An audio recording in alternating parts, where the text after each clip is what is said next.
make sure that when you are pitching these people, that you're doing it from a place of giving. A podcast host can spot a terrible pitch a mile away. Believe me, we get plenty of them. So you want to make sure that when you say, hey, I listened to this episode where you had this guest on and you talked about this, actually listen to the episode, actually take the time and the effort to hear it, get the name right. like those things of like, take time, take care in how you send that pitch. Welcome to another episode of Listeners to Leads, where I'm helping podcasters launch and maintain a lead generating show. I'm your host, Alicia Galati, the CEO and head podcast strategist behind Galati Media, a full-service podcast management company. On this show, you'll hear my guests and I discuss everything it takes to launch a successful podcast and keep it running. If you're ready to get leads, land speaking gigs, and create deeper connections with your audience through your podcast, then this is the show for you. Today on the podcast, we are going to talk about the number one way to grow your podcast show. And you're probably like, Alicia, just tell me already. Don't leave me in suspense, please. Okay, I won't. The number one way to grow your podcast show is to be a guest on other people's shows. Which you're probably thinking, wait a minute. I thought the number one way to grow my show would be something along promoting my show, talking about my show, joining all the Facebook groups. That's actually not going to help you grow your show as much as you might like. Last episode, we had Barb Nangle. She's an incredible human being, as well as one of our clients. And she's been following us for a while. And one of the suggestions I gave her when she was like, look, I feel like I've tapped out my audience. I'm not really sure what to do. I want to grow my show and I want to make sure I'm strategic about it. Well, she was able to be a guest on one podcast. And granted, she was on quite a few over the summer, but she was able to, with one of those shows, double her downloads with 1,000 additional consistent podcast listeners ongoing. That is incredible. Round of applause. Oh my goodness. That is what we like to see. That's the number one way you're going to be able to grow your show, is by strategically placing yourself within the sphere of your potential clients and your potential listeners and giving them value on value on value and then moving forward from there. So let's talk podcast pitching, because this is obviously a heavy issue that I have seen even with my own show, where people will pitch to be on my show. They'll send me emails and I'm just like, what? What is this email that you're sending me and why does this not make any sense? First of all, they get my name wrong, which if you're sending an email to pitch yourself to be on a show, you probably shouldn't get the host's name wrong. You also should make sure that you get their podcast right as well, because that's happened too. And then making sure that the person that you're pitching, yourself or if it's a client, which I've seen this both ways, drives me nuts, that it actually makes sense on the topics that that person actually talks about. Now you might be thinking, well, if I send out 100 pitches, I'm bound to get some back. Sure, that's probably true, but I don't want to waste your time. I don't want you wasting your own time. So let's make sure that we're super strategic about how we're going about this. We're going to go through, for this episode, how to strategically pitch to podcasts. And you might be thinking, all right, Alicia, you're like warming up your hands over there. Okay, cool. Give me all the details. Tell me how to do this. Give me that pitch template. No, I'm not going to do that here. We're not going to do that. We're just going to go through step by step how to be strategic about it. And I might give you a rundown of a general email, but you're not going to get templates here. Next month in the membership, we're actually going to be talking about and taking action on pitching to be on other people's podcasts. So if you would like more support around it, you can join for $35. in the month of October, and you can get access to that. If you listen to this episode after the fact, guess what? You can still get access to the workshop, still get access to the trainings around pitching yourself to be on shows, see the questions that are asked and get those answers. And you'll also have space to ask your own questions in the community that we have for the membership.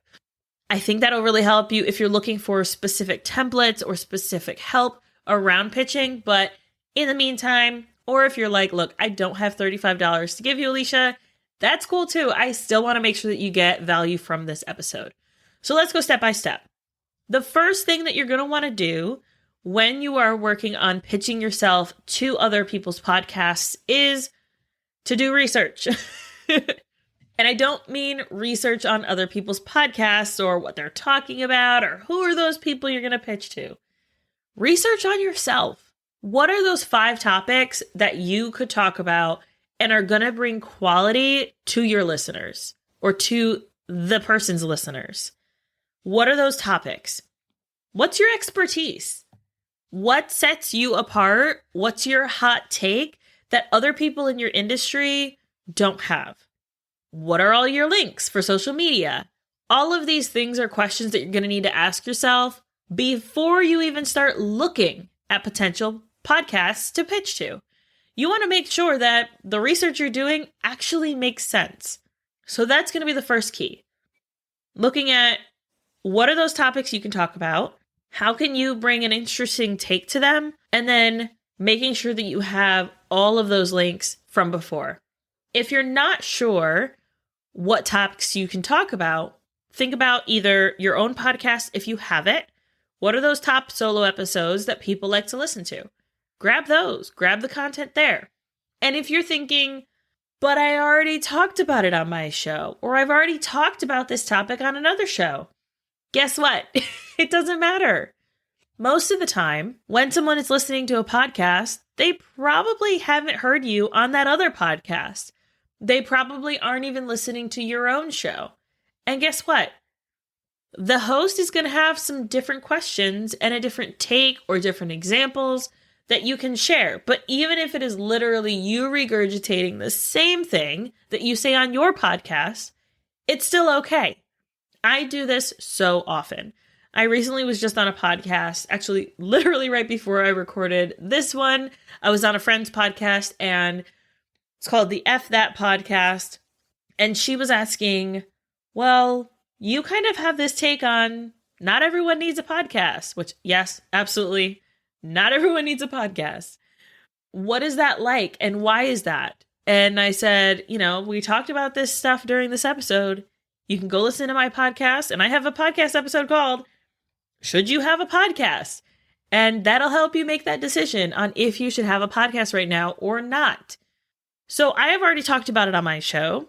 I've talked about it on other shows before where I've talked about, hey, not everyone needs a podcast. Let's just nix that. And then I'm talking about it on this other show.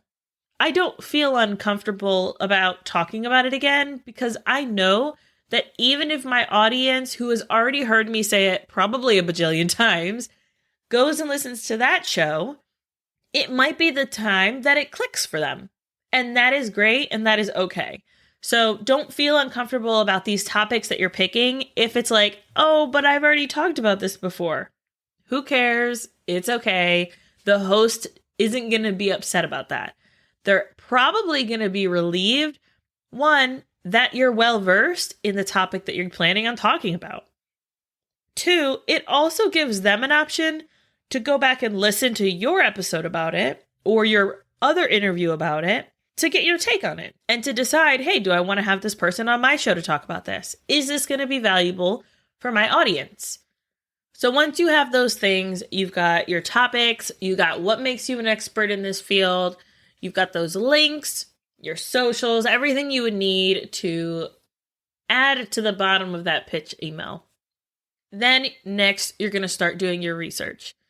What are the podcasts that your audience is listening to? This is kind of like what I do when I'm looking for a podcast category for a client. I usually go with number 1, where does it make sense? Like blatantly makes sense for this person to be in. So that's your first one, right? So find those podcasts. Maybe I am a podcast strategist and I'm talking to someone who is a pitching strategist. And so I'm talking about, hey, you pitch podcasts, cool. I create podcasts, cool. Let's talk together and talk to these podcasters. Second one is, this also makes sense because it's compatible. When I'm on one of my clients' shows, I've been on there, I want to say twice. She's been on my show twice. And I'm actually going to be on her show again soon. And that is, she has a podcast about doing less, living more, breathing easier. She is a productivity and accountability coach for people who are just trying to get things done and be productive, but want to make sure that it's productivity that aligns with them.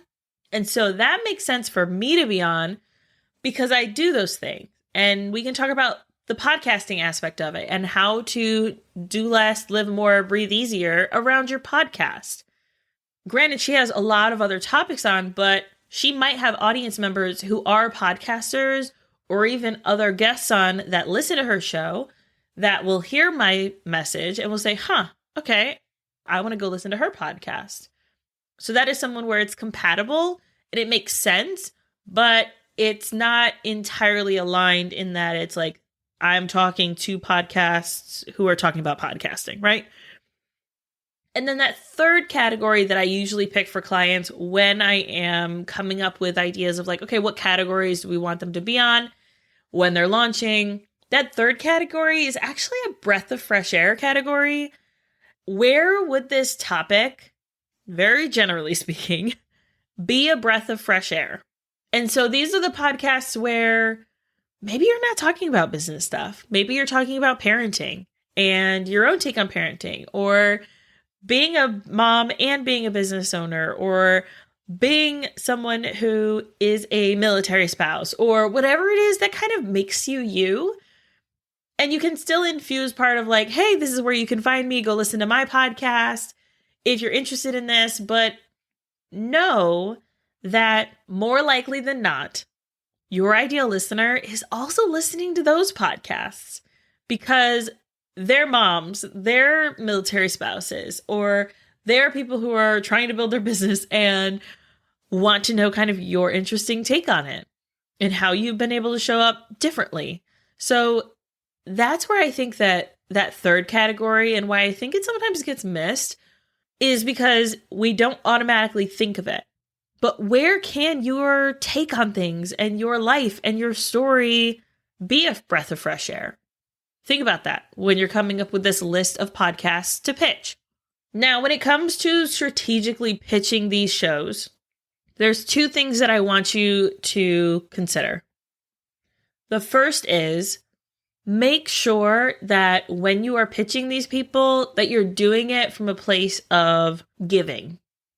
A podcast host can spot a terrible pitch a mile away. Believe me, we get plenty of them. So you want to make sure that when you say, hey, I listened to this episode where you had this guest on and you talked about this, actually listen to the episode, actually take the time and the effort to hear it, get the name right, like those things of like, take time, take care in how you send that pitch. That's my first thing. Second thing is in the follow-up. I cannot tell you how many times someone has pitched to me and I've said, oh, yeah, that person is great. I'm kind of in the middle of something though, so I'm going to have to get back to them.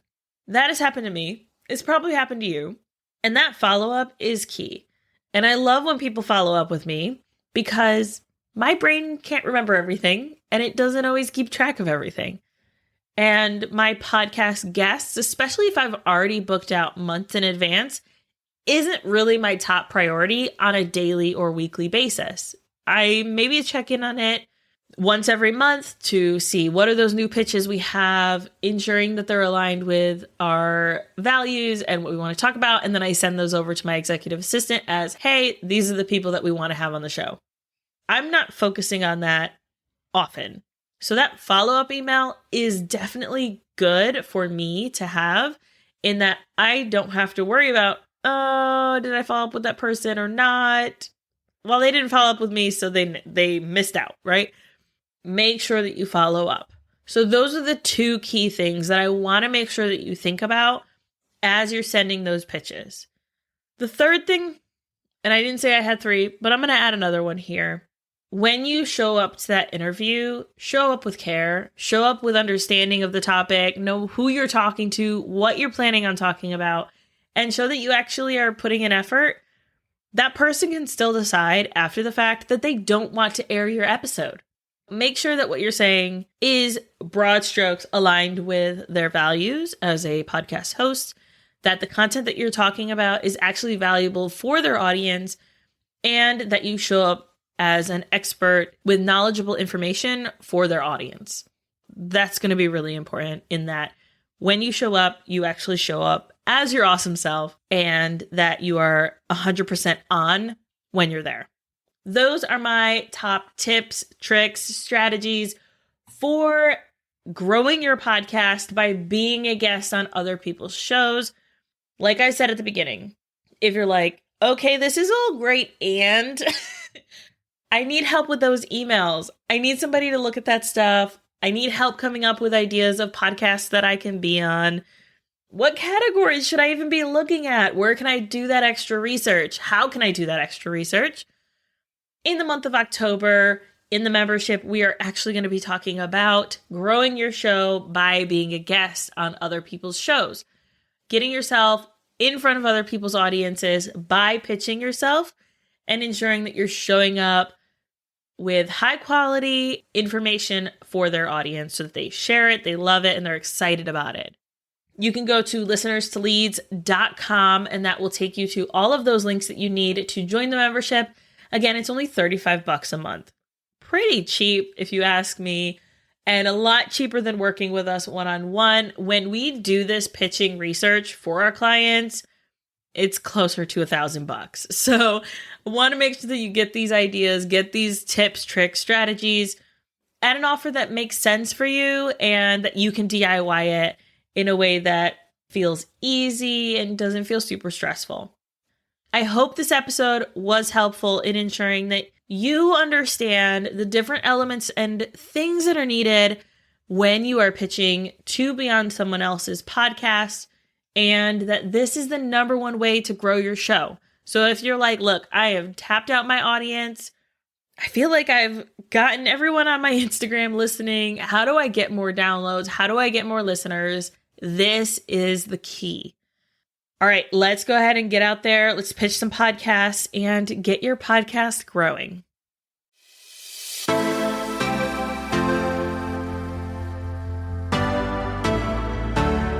Thank you so much for listening to this episode of Listeners to Leads. If you found something in this episode valuable, I would really appreciate it if you shared it with a friend who you know would also get value from it. Want to send me a message? My favorite place to hang out is Instagram. You can find me at alicia.galati. Let me know what your favorite takeaway was from the episode. And don't forget, turning those listeners into leads is actually easy.